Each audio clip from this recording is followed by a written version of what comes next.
স্বাগতম তোমাদের প্রিয় চ্যানেল অধ্যয়ন শুরু করার আগে বইটি খুলে রাখুন আর আমার সাথে পড়তে থাকুন।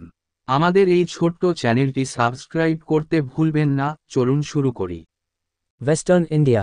In terms of the social conditions, the 19th century Maharashtrian society was divided as per Varnashrama Dharma into an unequal hierarchical order comprising Brahmans, Kshatriyas, Vaishyas and Shudras. Social interactions between different castes were maintained by strict rules of purity and pollution. পশ্চিম ভারত সামাজিক অবস্থার পরিপ্রেক্ষিতে 19 শতকের মহারাষ্ট্রীয় সমাজ বর্ণাশ্রম ধর্ম অনুসারে ব্রাহ্মণ, ক্ষত্রিয়, বৈশ্য এবং শূদ্র সমন্বিত একটি অসম শ্রেণীবদ্ধ ক্রমানুসারে বিভক্ত ছিল। বিভিন্ন বর্ণের মধ্যে সামাজিক মিথস্ক্রিয়া পবিত্রতা এবং দূষণের কঠোর নিয়ম দ্বারা বজায় ছিল। The Shudras were deprived of all rights including education. The Brahmins, on the other hand, exercised considerable domination over the other castes due to their monopoly in matters of religion and learning during the British years. The Brahmins successfully took to English education and came to dominate the colonial administration. They occupied strategic positions as officials, lawyers, teachers, writers, editors etc., thus creating fear in the minds of the non-Brahmins. Such a state of affairs was bitterly criticized by the Christian missionaries as well as the national intelligentsia. শূদ্ররা শিক্ষাসহ সকল অধিকার থেকে বঞ্চিত ছিল।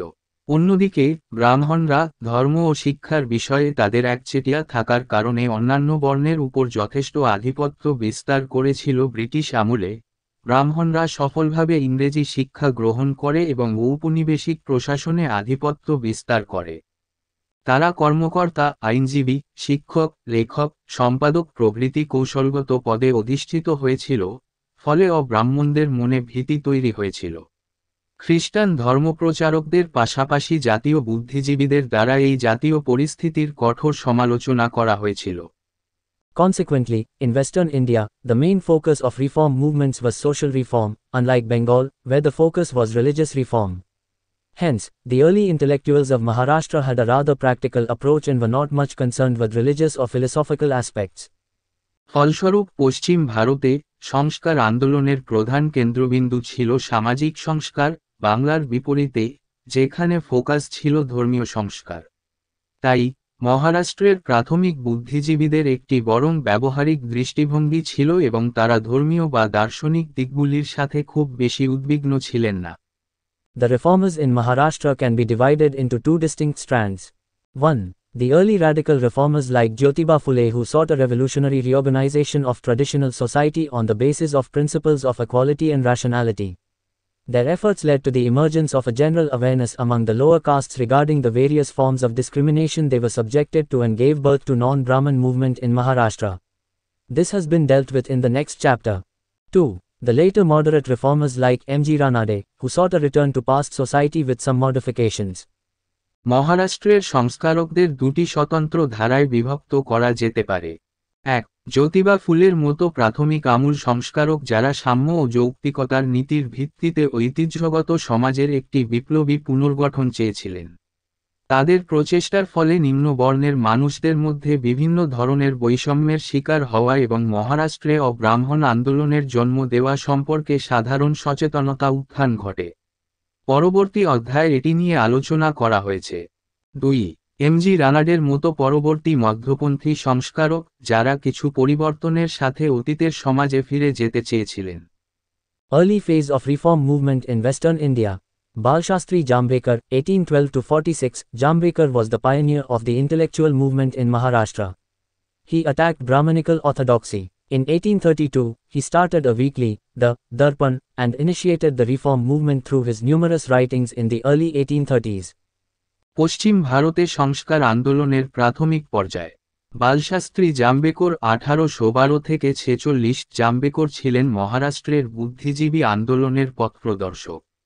তিনি ব্রাহ্মণ্যবাদী গোড়ামিকে আক্রমণ করেছিলেন। 1832 সালে তিনি দর্পণ নামে একটি সাপ্তাহিক পত্রিকা শুরু করেন এবং 1830-এর দশকের গোড়ার দিকে তার অসংখ্য লেখার মাধ্যমে সংস্কার আন্দোলনের সূচনা করেন। Dadoba Pandurang Tarkhadkar, 1814–82, and Paramahansa Mandali, 1849. The intellectual movement further developed with the efforts of Dadoba. In 1849, he assumed leadership of Paramahansa Mandali, the first reform organization of 19th century Maharashtra. The chief objective of this Mandali was the demolition of all caste distinctions. Each member had to pledge that he would not observe any such distinctions based on caste or religion. In its meetings, members would eat food cooked by low caste people. The Mandali, however, had to function as a secret society, for fear of facing the wrath of the orthodox sections. দাডোবা Pandurang তর্খদকর 1814 থেকে 82 এবং পরমহংস মণ্ডলী 1849 দাডোবার প্রচেষ্টায় বুদ্ধিবৃত্তিক আন্দোলন আরও বিকশিত হয়। 1849 সালে তিনি 19 শতকের মহারাষ্ট্রের প্রথম সংস্কার সংগঠন পরমহংস মণ্ডলীর নেতৃত্ব গ্রহণ করেন। এই মণ্ডলীর প্রধান উদ্দেশ্য ছিল সমস্ত জাতিভেদ উচ্ছেদ করা। প্রতিটি সদস্যকে অঙ্গীকার করতে হয়েছিল যে তিনি বর্ণ বা ধর্মের ভিত্তিতে এই জাতীয় কোনো পার্থক্য পালন করবেন না। এর সভায় সদস্যরা নিম্নবর্ণের লোকদের রান্না করা খাবার খেতেন।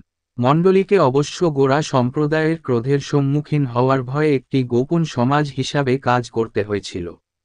Bhaskar Pandurang Tarkhadkar, 1816–47, Bhaskar Pandurang emerged as a militant critic of the colonial rule in India. In 1841, he wrote a series of letters in the Bombay Gazette, exposing nearly every aspect of colonial domination. ভাস্কর পাণ্ডুরং তর্খদকর 1816 থেকে 47 ভাস্কর পাণ্ডুরং ভারতে ঔপনিবেশিক শাসনের একজন জঙ্গি সমালোচক হিসেবে আবির্ভূত হন। 1841 সালে তিনি ঔপনিবেশিক আধিপত্যের প্রায় প্রতিটি দিক উন্মোচন করে বম্বে গেজেটে একাধিক চিঠি লেখেন। Jyotiba Phule, 1827–90, Phule was born in a low-caste Mali family and was acutely aware of the degraded position of non-Brahmins in Maharashtra. All his life he passionately campaigned against upper caste domination, and in 1854, he became the first Indian to start a school for the untouchables. Jyotiba ফুলে 1827 থেকে 90, ফুলে একটি নিম্নবর্ণের মালি পরিবারে জন্মগ্রহণ করেছিলেন এবং মহারাষ্ট্রে অব্রাহ্মণদের অবনমিত অবস্থান সম্পর্কে তীব্রভাবে সচেতন ছিলেন। তার সমস্ত জীবন তিনি উচ্চবর্ণের আধিপত্যের বিরুদ্ধে আবেগের সাথে প্রচার করেছিলেন এবং 1854 সালে তিনি অস্পৃশ্যদের জন্য একটি স্কুল চালু করার জন্য প্রথম ভারতীয় হয়েছিলেন। Phule also championed the cause of the liberation of Indian women. He was a pioneer of the widow remarriage movement in Maharashtra. In 1851, Jyotiba and his wife started a girls' school in Pune. ফুলে ভারতীয় মহিলাদের মুক্তির কারণকেও champion করেছিলেন। তিনি মহারাষ্ট্রে বিধবা পুনর্বিবাহ আন্দোলনের পথিকৃৎ ছিলেন। 1851 সালে জ্যোতিবা এবং তার স্ত্রী পুনাতে একটি বালিকা বিদ্যালয় চালু করেন। Students' Literary and Scientific Society, 1848, it was established in 1848 by several educated young men and had two branches known as the Marathi and the Gujarati Gyan Prakashak Mandalis. The society organized questions on popular science and social questions. It also aimed to start schools for female education. Students Literary and scientific society 1848, এটি 1848 সালে বেশ কয়েকজন শিক্ষিত যুবক দ্বারা প্রতিষ্ঠিত হয়েছিল এবং এর দুটি শাখা ছিল মারাঠি এবং গুজরাটি জ্ঞান প্রকাশক মণ্ডলী নামে পরিচিত। সমাজ জনপ্রিয় বিজ্ঞান ও সামাজিক প্রশ্নের আয়োজন করে। নারী শিক্ষার জন্য স্কুল চালু করারও লক্ষ্য ছিল। Karsondas Mulji, he was another activist in the field of widow remarriage. In 1852, he started Gujarati Weekly, Satya Prakash, to promote the cause. কারসনদাস মূলজি, তিনি বিধবা পুনর্বিবাহের ক্ষেত্রে আরেকজন কর্মী ছিলেন। 1852 সালে তিনি এই কারণের প্রচারের জন্য গুজরাটি সাপ্তাহিক সত্যপ্রকাশ শুরু করেন। Lokahitwadi, Gopal Hari Deshmukh, 1823–82, during 1848–50, Deshmukh, better known by his pen name, Lokahitwadi, wrote his famous 100 letters, Shatapatran, in the Prabhakar, a Marathi weekly. This formed the magnum opus of the early intellectual work in Maharashtra. These letters are all-encompassing in dimension and touch upon nearly every aspect of the contemporary society. He advocated the restructuring of Indian society along modern humanistic lines. লোকাহিতবাদী Gopal Hari Deshmukh 1823 থেকে 82, 1848 থেকে 50 সালের মধ্যে, দেশমুখ তার কলম নাম লোকাহিতবাদী দ্বারা বেশি পরিচিত, মারাঠি সাপ্তাহিক প্রভাকর এ তার বিখ্যাত 100টি অক্ষর সৎপাত্রেন লিখেছিলেন। এটি মহারাষ্ট্রে প্রাথমিক বৌদ্ধিক কাজের বিশাল রচনা তৈরি করেছিল। এই অক্ষরগুলি সমসাময়িক সমাজের প্রায় প্রতিটি দিককে মাত্রায় এবং স্পর্শ করে। তিনি আধুনিক মানবতাবাদী লাইনে ভারতীয় সমাজের পুনর্গঠন পক্ষে ছিলেন। To him, whether social reforms had the sanction of religion was immaterial. If religion did not sanction them, he advocated that religion itself be changed, as what was laid down in the scriptures need not necessarily be of contemporary relevance. তার কাছে সমাজ সংস্কারে ধর্মের অনুমোদন ছিল কিনা তা অমূলক ছিল। যদি ধর্ম তাদের অনুমোদন না করে, তবে তিনি সমর্থন করেছিলেন যে ধর্ম নিজেই পরিবর্তন করা হবে, কারণ ধর্মগ্রন্থে যা বলা হয়েছে তা সমসাময়িক প্রাসঙ্গিক হওয়ার প্রয়োজন নেই। Lokahitwadi wrote, "Enforced widowhood is a murder of a living human being.